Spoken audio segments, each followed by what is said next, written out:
And now there's a little bit of a delay, Phil and Matt too. So welcome everybody to coming to join us. Apologies for the short technical difficulties we had getting on there. This is, of course, our first live Facebook via Zoom. So we're getting through the troubleshooting as we go. Thanks for joining us. My name's Marty Cambridge. I work in the digital department of the commercial team at the Plus500 Brumbies in Canberra. And joining me tonight for a chat is Matt Nobbs, our chairman, and also our CEO, Phil Thomson.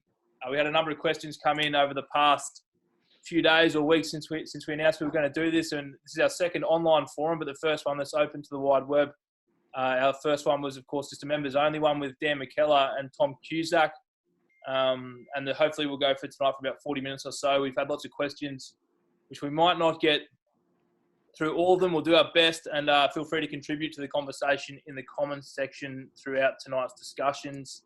There's plenty to get through, so without further ado, let's get into it.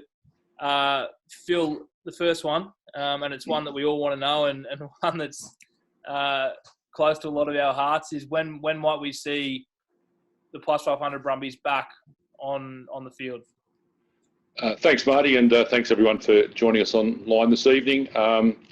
Just briefly, it's hard to believe that it's only a little over 6 weeks ago since we were all at GO Stadium on a lovely Sunday afternoon with the Brumbies and the Super W team playing against the Waratahs. A lot has transpired in that time with the COVID-19 global health crisis, which has changed our way of living for the time being at least, and has certainly impacted all areas of the society, industry, and certainly the global sporting market. But luckily, due to the actions of the government and health authorities and the community in general in containing the spread of the virus, at this stage there now seems to be a good chance that the Brumbies will be back on the field at some time in the coming months. I can't give you an exact date of when that will be, but there's certainly things that have to fall into place for it to still occur. But the government and health authorities are working hard with us around this, and there's a lot of modelling going on at the moment around what competitions would look like, what start dates might look like.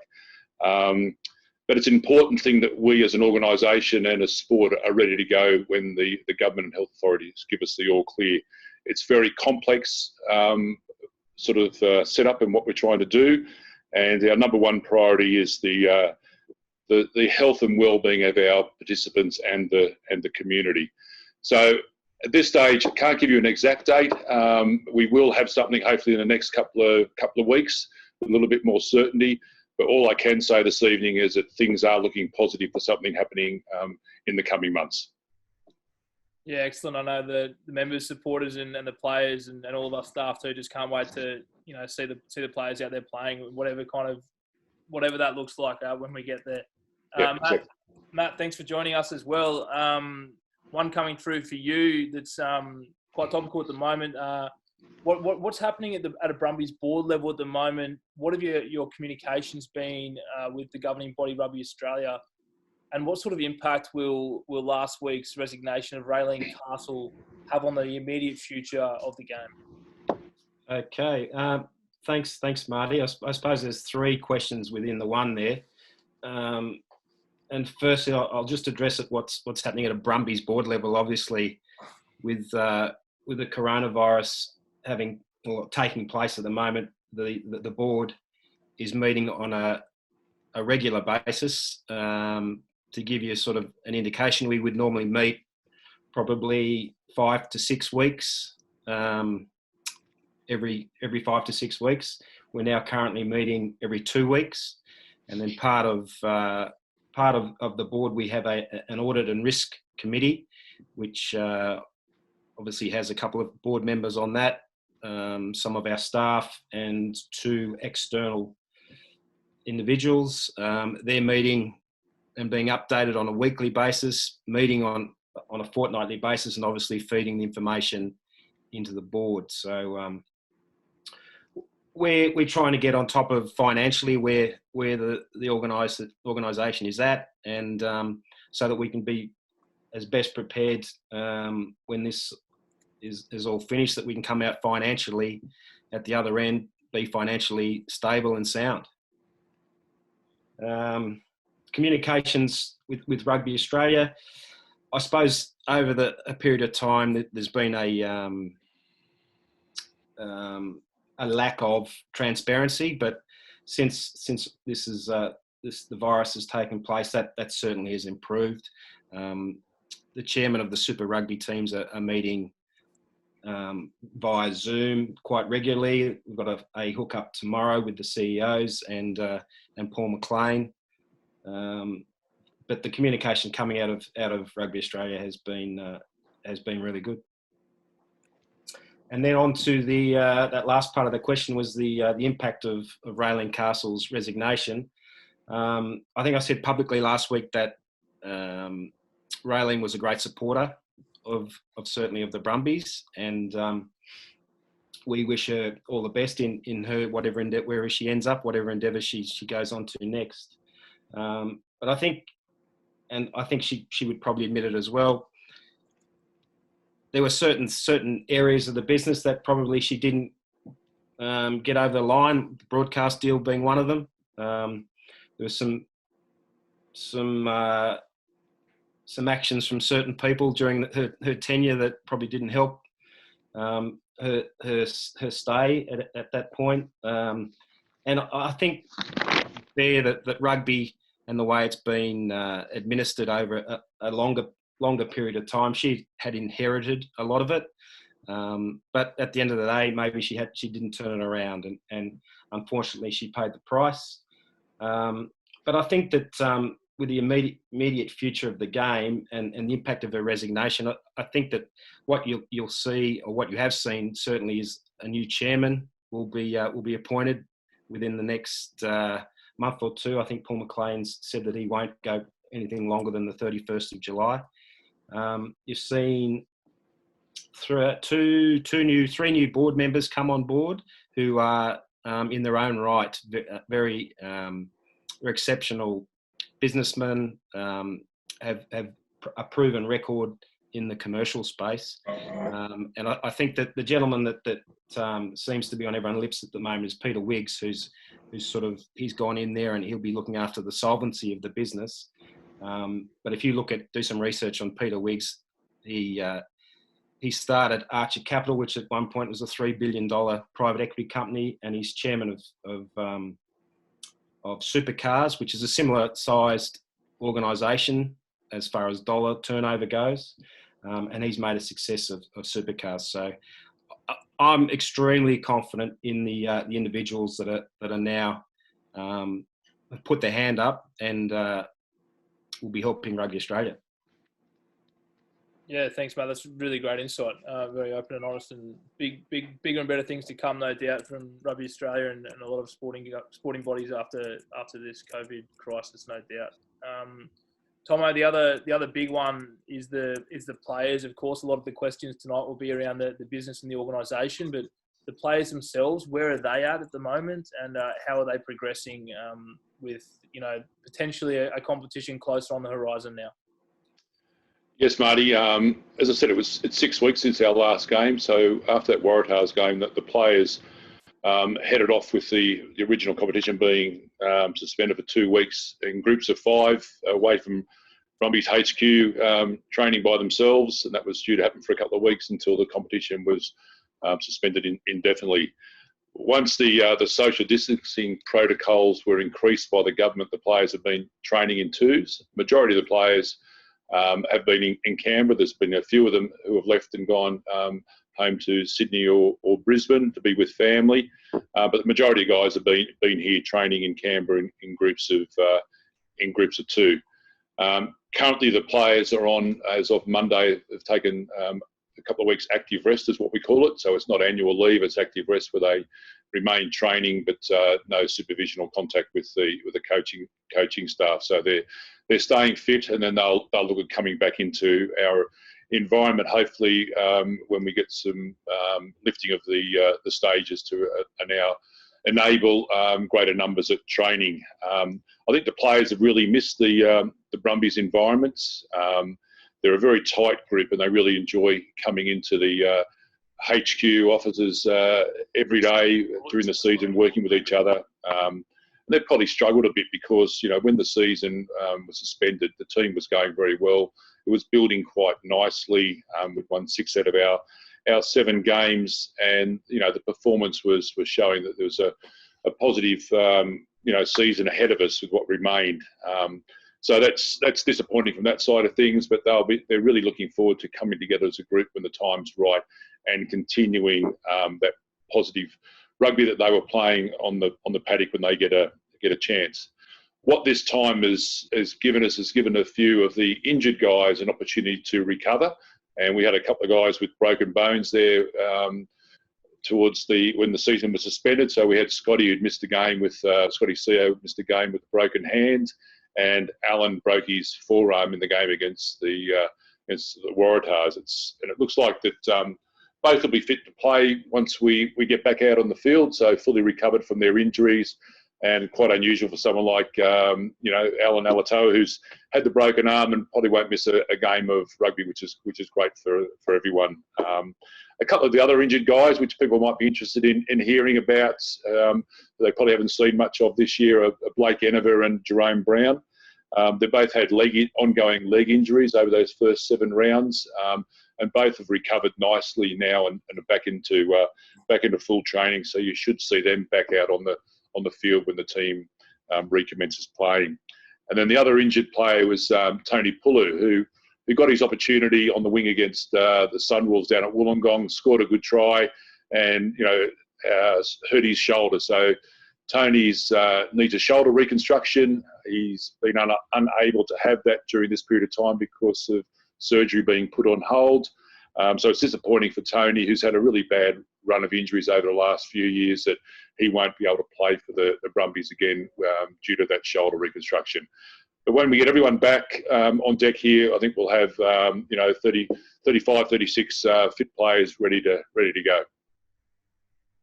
Thanks, Phil. Speaking of players, one of the comments coming through on Facebook is from Kelly Roth, and it's from Maisie Roth, and she says that she's Joe Roth's niece, and do you think Uncle Joe will make a comeback in 2021? He's very fit, so perhaps Joe Roth is in line to get back in. I don't know what you think about that, Tomo. Is that someone you've spoken to the last couple of weeks? Yeah, I think he's got a little bit of work to do. He's still carrying a little bit, but it would have been good to relive a few memories of the 25 years of the Brumbies if we had got the game on at Manuka Oval on the 9th of May as we'd planned, with Joe scoring 4 tries in that match 25 years ago against the Natal Sharks. So obviously a class player, and I'm sure he could do it on one leg. We'll hold the phone on that one, Roffy. We might be in touch soon. Who knows?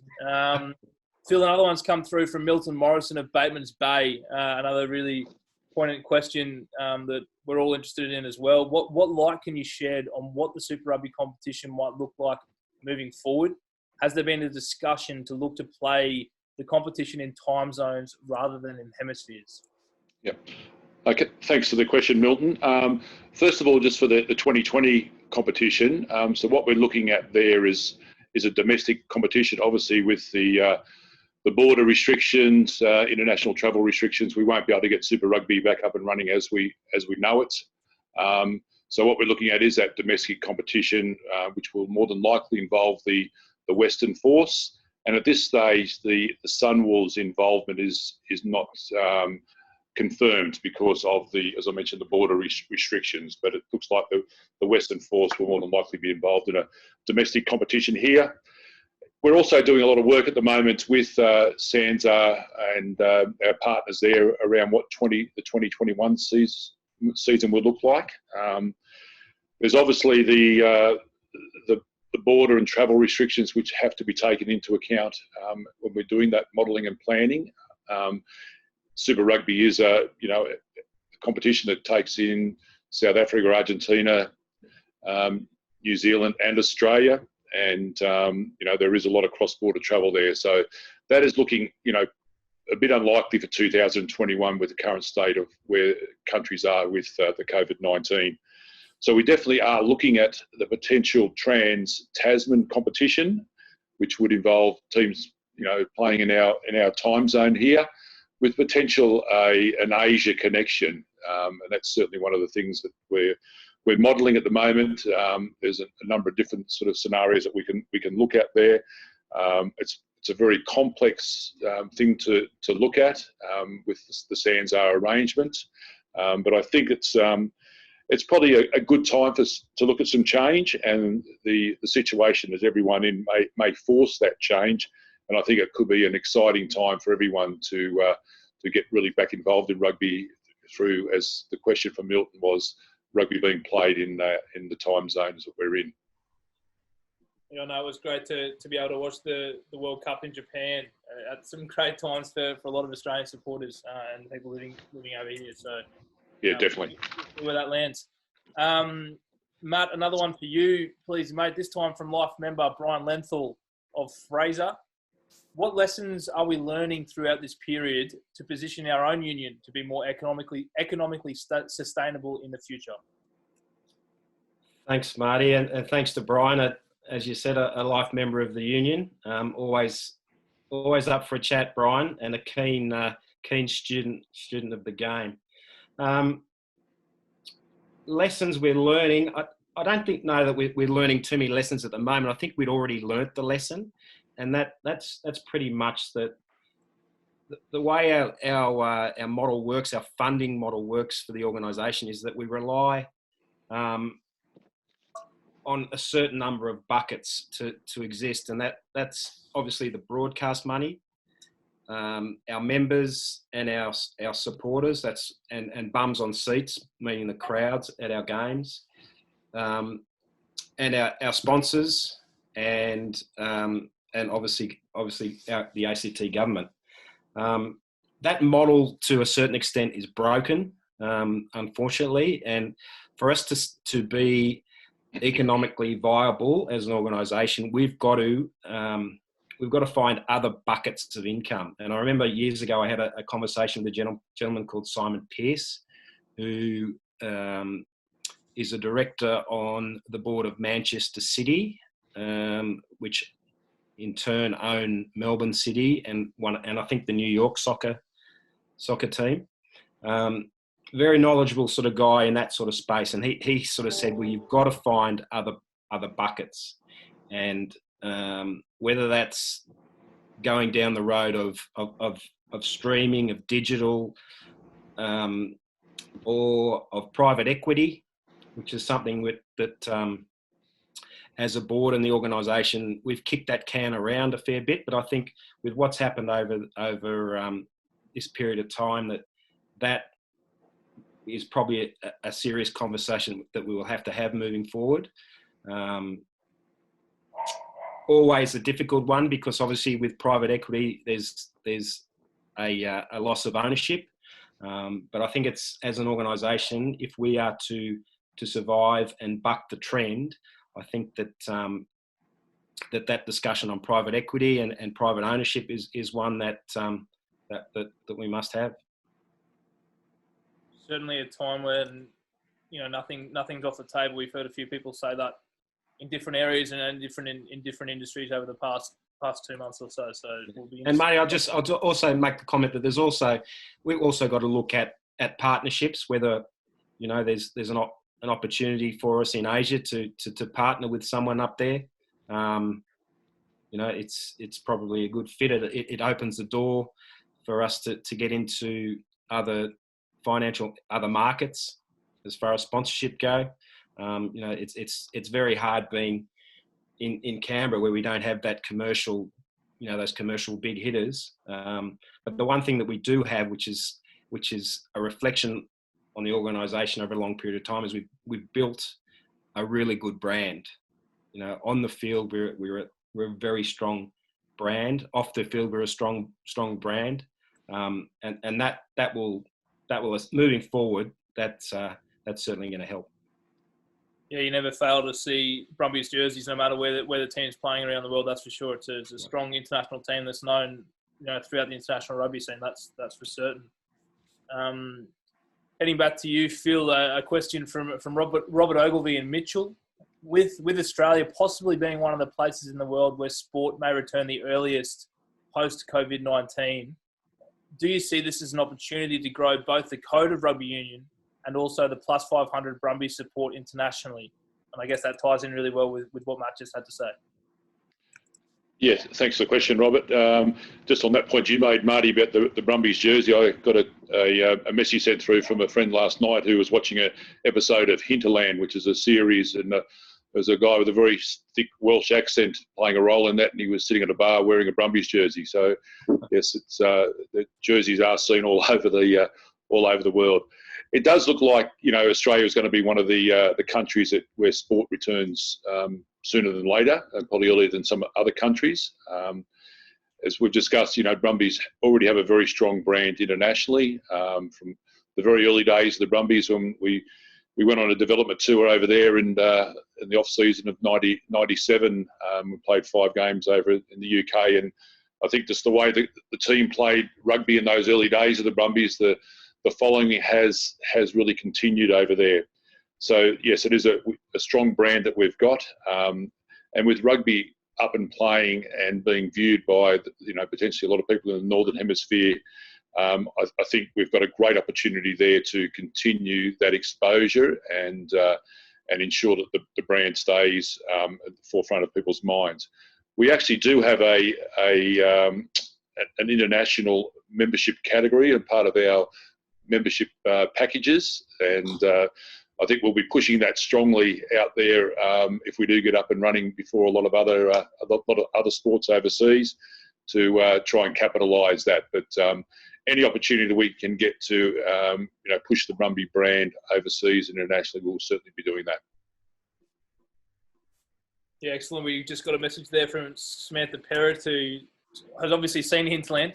She says it's the most attractive jersey the Brumbies had. So hope you still got that one in the cupboard somewhere, Sam. And if anyone else is just joining us recently, feel free to leave some comments and questions down in the comments section, and we'll try and get around to as many as we can. And just going back to you now, Matt, this one comes from Gary Kelly in Hawker. What are the real risks to the Brumbies and Super Rugby in general, given the current situation? Following on from lower than perhaps forecasted crowds in the first few home games and from the lack of a broadcast deal so far. Okay, thanks for that one, Gary. I guess from that question, the biggest issue there is the broadcast deal, to be frank. And I think for the remainder of the year, if we can get some rugby on the field, getting some content to satisfy the current broadcaster and see that deal out so that we can hopefully get paid. But yeah, as I said earlier, broadcast money is one of the buckets that we rely heavily on. So I think you'll find that one of the new directors that, as I mentioned earlier, the new directors that have come onto the Rugby Australia board, there's a gentleman there called Hamish McLennan, who more than likely will be taking Paul McLean's spot on the board as a director. And for those of you that don't know Hamish, he was Lachlan Murdoch's right-hand man in New York for News Limited, was the CEO of Channel 10, and currently is chairman of Here, There and Everywhere, which is a listed company, international company. And I think as far as the broadcast deal for next year and moving forward, he will certainly be left with the task of running that. And I dare say that if anyone's going to bring Fox back to the table, he'll do that.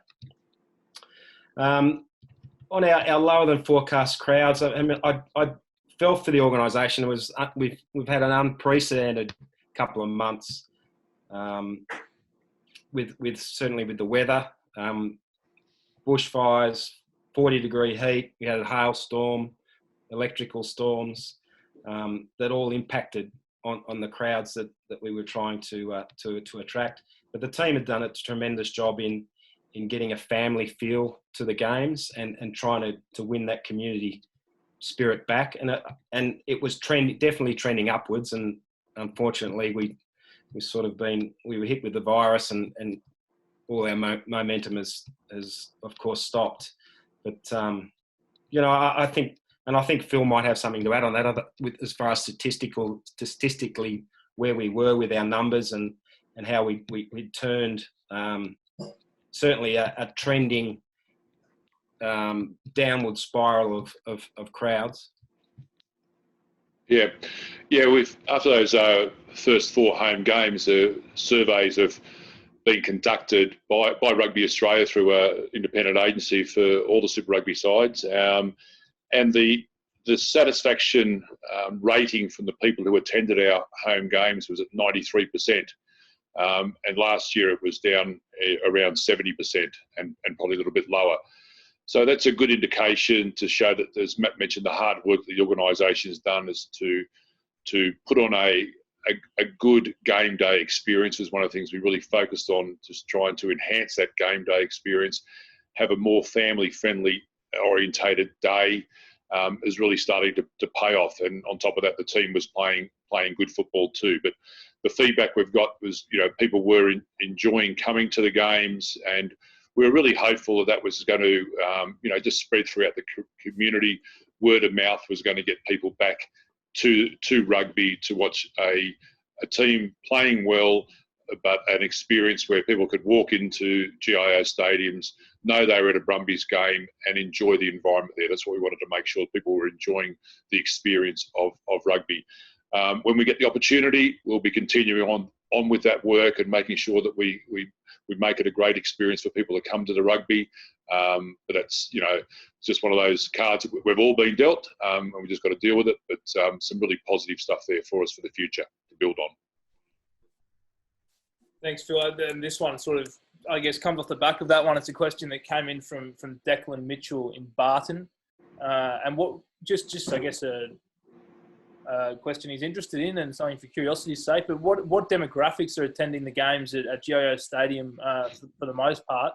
And what has the organisation been doing to try and entice more people to come down to watch the games live here in Canberra? It probably ties in a little bit to the last question, so I won't repeat too much, but probably our demographics from our surveys at the end of last year were probably around 75% male, 25% female attending games, and predominantly the males were 45 plus in age. As I mentioned in the previous answer, that we're really focused on that game day, family-friendly experience and atmosphere. And after that first 4 games, we'd seen that the average age, we're down to 70% male, 30% female, and the average age had dropped down to about 40, so that 45. So, some positive little turnarounds there, which we were trying to get more, families and mothers and kids along to the games also with some of the offerings we'd made. And just after 4 games, we're really seeing some positive turnaround. That's probably the thing that we'll continue to work on, as I mentioned, but that's the general demographics for what our crowd is like at the moment. Yeah, it's been great to see so many people out there, and the new initiatives, I suppose, of the game day experience, which we've spoken a lot about over those first few months, which have brought that family element to the games. That's for sure. There's no doubt. Phil, a question's come in from Louise Lumley. She's a member. She's been really impressed with the great team culture that's developed at the Brumbies over the past couple of years. As members, is there anything more she can be doing to help the team? No, thank you very much for the question there. I do agree with the culture in the team and the whole organisation. I've been very proud of how that's developed over the last couple of years. It's a credit to everyone for buying in to what we want this organisation to stand for. The players have been focusing on getting out into the community, being role models, and engaging with people, and that's something that Dan has really led from the team's perspective, but the leaders have really bought in well to that, from Alan and Scotty and Lockie and Tommy Cusack. All those guys are driving that, and it's very little push from myself. It was something that they really wanted to take ownership for. But the rest of the organisation too, from the community to commercial areas, everyone is representing the Brumbies every day of the week, and they're all buying into that connection. What we need our members to do is to support us ongoing and continue to spread the good word of the Brumbies, try and get more people involved. There's a lot of negativity around rugby. But as you know, Dan's been trying to say when he speaks, to the media and everything, let's try and focus on the positives. And we believe here at the Brumbies, we've got a lot of positive things happening in our own environment, and all we can do is control our own environment. And that's the big thing I've had everyone focus on, controlling what we do on a day-to-day basis to ensure that everyone knows who the Brumbies are. They're proud to support them, and eventually we believe that we'll get everyone back to GIO Stadium to support us. Yeah, thanks, Phil. Just a comment came through from Craig McDonald there. If there are any more plans for players to visit schools in the near future, and I can probably comment on that one, Craig, that there's definitely plans in the works, and the players are, they're the first ones to put their hands up to try and get out there, and as soon as we can, as soon as the situation improves, that maybe we'll be going hammer and tongs to get out there in the community again. It's a big driver here at the Brumbies, that's for sure. Sticking to membership for just a moment, Phil, a couple of questions have come in over the last few weeks, and this one's from Samantha Freeman. She wants to know what will happen to 2020 memberships. Is there a plan for them to be refunded, or will they roll over into 2021? Thanks, Samantha. And first of all, I'd just like to thank all our members, all our partners, all our stakeholders for their support of the Brumbies, and especially during this time for their ongoing support. I know it's a tough time for everyone. We're trying to keep in contact with everyone as best we can to keep people updated with what's happening on our front. So thanks to everyone for your ongoing support. In relation to people's memberships, at the moment, they're basically we've got in a holding pattern. They're just on hold to see where we get to with the competition for 2020.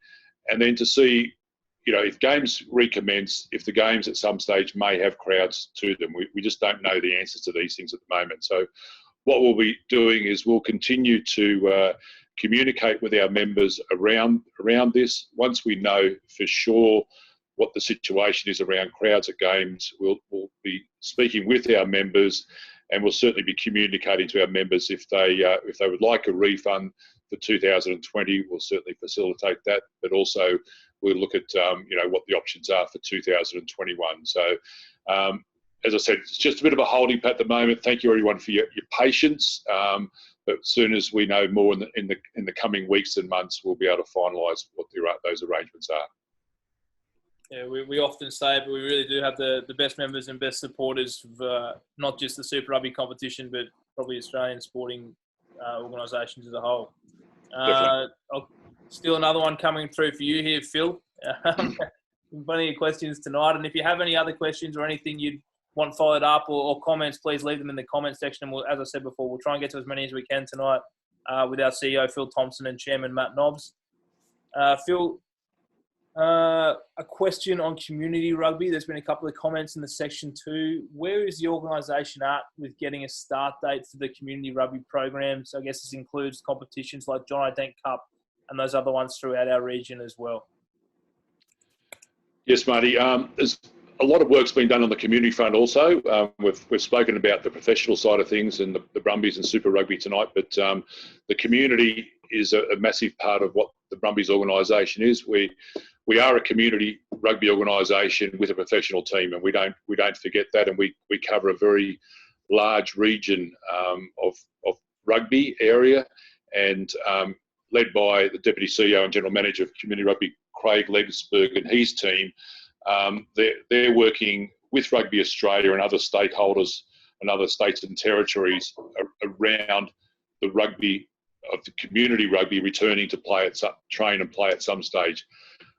There's a community rugby development panel which Craig represents us on, and they're again working through with governments, health authorities, medical people around how we can get rugby played in the community. And it's a big focus of Rugby Australia, the community side of things, and they are very conscious of the important part that community rugby plays, not only just in our landscapes, but just within the community as general. It's a great thing for people to be involved in as they're growing up, or at their as a club environment for when they're older.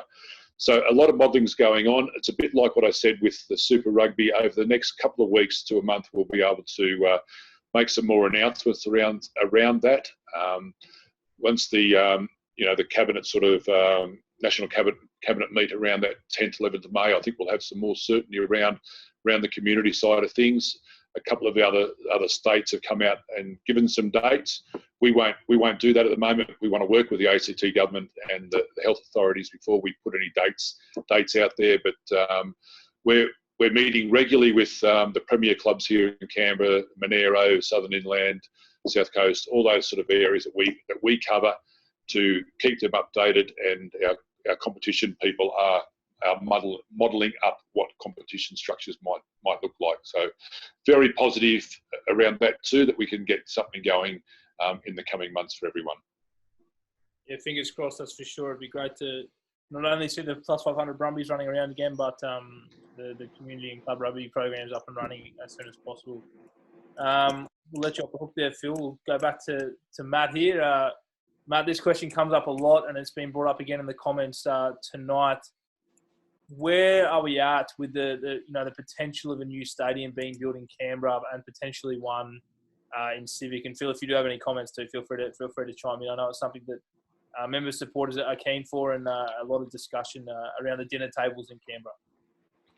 Yeah, thanks, Buddy. I mean, we're all keen on a stadium in the city, which would be fantastic. Everyone would benefit from it. But the local government had thrown some money at a feasibility study prior to the coronavirus hitting. I'm not 100% sure. Phil might have a further update, but I would have thought that it's would be pretty much on hold at the moment. Bearing in mind that there would have been a fair bit of money, a fair chunk of the budget spent on the tram, and together with the economic impact that the virus is having. I don't know how many dollars the Chief Minister might have in the can. So I dare say it's been put on hold. Yeah, there's not much more to add there, Matt. It was looking quite positive. The discussions had certainly ramped up around it. The government were doing the feasibility study, but I think the circumstance of the last 6 weeks and the money that not only the ACT government but the federal government have had to invest back into the community for very good reasons.